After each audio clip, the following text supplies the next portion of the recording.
अस्सलाम वालेकुम जी, welcome back to my channel. उम्मीद करता हूँ आप सब खैरियत से होंगे। जैसे कि आप लोग जानते हैं कि जो हमारी सेमेस्टर की जो ग्रेडेड एक्टिविटीज़ हैं वो स्टार्ट हो चुकी हैं कॉन्टीन्यूसली।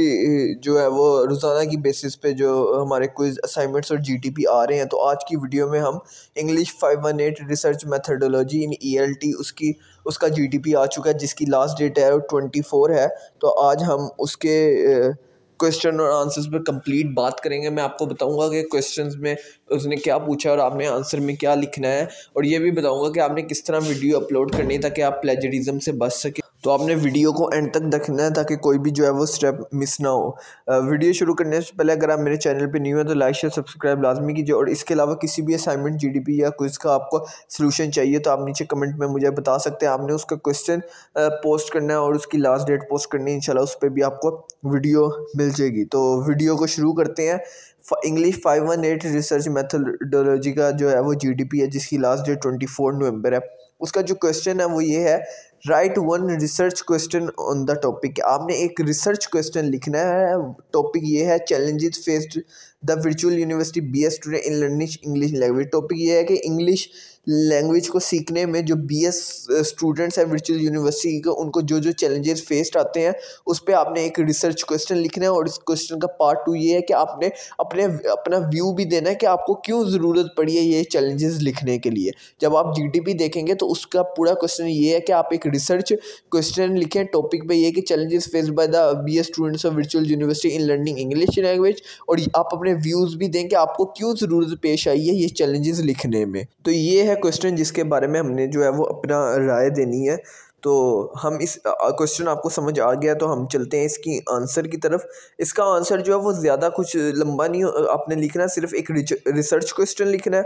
और आपको पता होना चाहिए कि रिसर्च क्वेश्चन किस तरह लिखना है, और उसकी एक्सप्लेनेशन देनी है, जो कि मैं भी आपको नीचे आंसर में बताऊंगा अभी कि आपने रिसर्च क्वेश्चन कैसे लिखना है और उसकी एक्सप्लेनेशन कैसे देनी है। क्वेश्चन यही रिसर्च क्वेश्चन जो है आपने इसी टॉपिक पे लिखना है जो उन्होंने बताया कि बीएस स्टूडेंट्स जो वर्चुअल यूनिवर्सिटी के, उन्हें क्या क्या चैलेंजेस फेस्ड होते हैं इंग्लिश लैंग्वेज को सीखने में। जैसे कि आप इसके आंसर की तरफ चलते हैं। जैसे कि आप लोग जानते हैं कि वर्चुअल यूनिवर्सिटी का जो है वो है ऑनलाइन सिस्टम है, यानी कि वर्चुअल आप पढ़ते हैं अपने घर बैठ के। तो ऐसे में इंग्लिश लैंग्वेज सीखना और कोई भी लैंग्वेज सीखना, क्योंकि कम्युनिकेशन गैप होता है टीचर और स्टूडेंट्स में। टीचर जो है वो वीडियो रिकॉर्ड कर देते हैं, सिर्फ वीडियो रिकॉर्ड कर देते हैं, और आपने जो है वो लेक्चर्स लेने होते हैं। तो एक बहुत बड़ा कम्युनिकेशन गैप होता है, तो इसलिए काफ़ी डिफ़िकल्टी फेस आती है। तो चल इसके जो आंसर में सबसे पहले आपने रिसर्च क्वेश्चन लिखना है। रिसर्च क्वेश्चन ये बनेगा, what are the primary challenges faced by virtual university BS students in the process of learning the English language। कि वो कौन से प्राइमरी चैलेंजेस फेस करते हैं वर्चुअल यूनिवर्सिटी के BS स्टूडेंट्स इंग्लिश लैंग्वेज को सीखने में। अब इसकी एक्सप्लेनेशन की तरफ जाते हैं। Understanding the challenges confronted by the virtual university BS student in learning language is crucial for several reason. कि वो चैलेंजेस को अंडरस्टैंड करना और कॉन्फ्रेंट करना जो कि वर्चुअल यूनिवर्सिटी के स्टूडेंट्स को फेस करने पड़ते हैं लर्निंग लैंग्वेज सीखने में, वो बहुत ज़्यादा क्रूशल है कुछ रीजंस की वजह से। Firstly it can provide insights into the effective virtual learning environment for language acquisition. कि अगर हम उन चैलेंजेस को देख लेते हैं या उन चैलेंजेस का पता कर लेते हैं तो वो वर्चुअल लर्निंग एनवायरनमेंट को और भी बेहतर बना सकता है और स्टूडेंट जो है वो इजीली लैंग्वेज सीख सकते हैं। Additionally identify specific obstacles, help educators and institution tailors their approaches to address these challenges, ultimately enhances the overall learning experience for students pursuing a bachelor's degree in a virtual setting.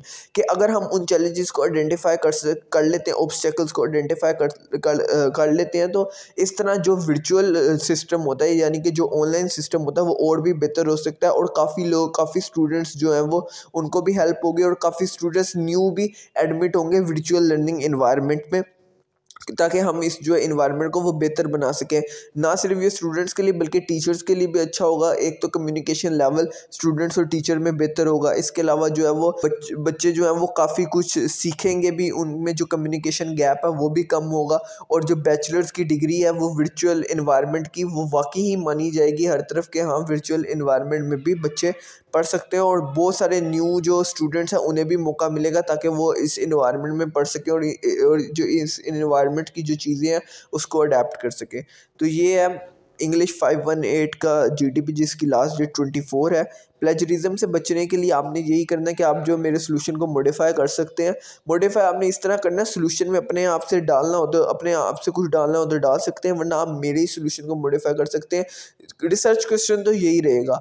Explanation को modify आप किस तरह कर सकते हैं कि lines को आगे पीछे कर सकते हैं, कुछ लाइंस को ऊपर नीचे कर सकते हैं, ताकि जो है वो प्लेजरिज्म से बचे, क्योंकि इस वीडियो को काफ़ी लोगों ने देखना है, तो मैं नहीं चाहता कि आपका प्लेजरिज्म लगे। तो प्लेजरिज्म में बचने के लिए आपने यही करना है कि आप जो है वो मेरे सोल्यूशन को मॉडिफाई कर सकते हैं और लाइंस को आगे पीछे करके सबमिट करवा सकते हैं। इंशाल्लाह आपके पूरे मार्क्स आएंगे। तो ये थी इंग्लिश 518 रिसर्च मेथडोलॉजी इन ELT की GDP, जिसकी लास्ट डेट 24 नवंबर है। उससे पहले पहले आपने सबमिट करवाना है। इसके अलावा आपको किसी भी और असाइनमेंट कोई या GDP की कोई आपको सोल्यूशन चाहिए हो, या उस पर वीडियो चाहिए हो, या उसकी एक्सप्लेनेशन चाहिए हो, तो आप नीचे कमेंट्स में मुझे बता सकते हैं। उस पर भी आपको वीडियो मिल जाएगी। तो मिलते हैं अगली वीडियो में।